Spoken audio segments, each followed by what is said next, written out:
আমি সকাল থেকে বারংবার উচ্চারণ করার চেষ্টা করেছি, আজ আমরা কোনো অভিযোগ করতে চাই না, আমরা আনন্দ করতে চাই, উদযাপন করতে চাই।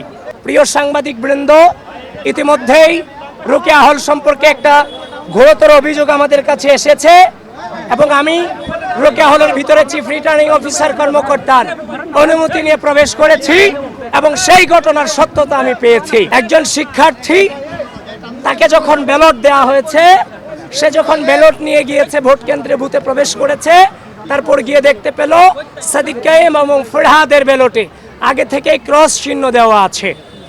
তো সুতরাং যেটা বর্তমান নতুন বাংলাদেশের রাজনৈতিক পরিপ্রেক্ষিতে যেটা অশনি সংকেত, আমি দ্রুত ভোট কেন্দ্রে প্রবেশ করেছি, ম্যাডামদের সাথে কথা বলেছি, তারাও বলেছে এটা কিভাবে হয়েছে তারা জানেন না।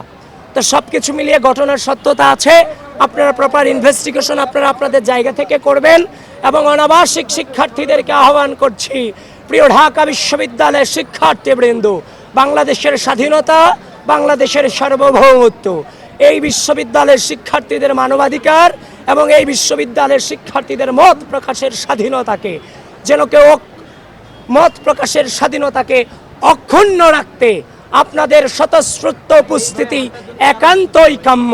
প্রিয় অনাবাসিক শিক্ষার্থীবৃন্দ, যে যে অবস্থায় আছেন, আপনারা ঢাকা বিশ্ববিদ্যালয়ের কেন্দ্রগুলোতে চলে আসেন, ভোটাধিকার প্রয়োগ করেন।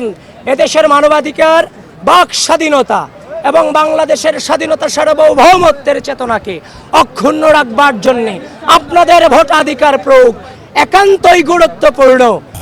বাংলাদেশের শক্তিশালী থার্মিক স্টিল বার, ফেমাস স্টিল লিমিটেড।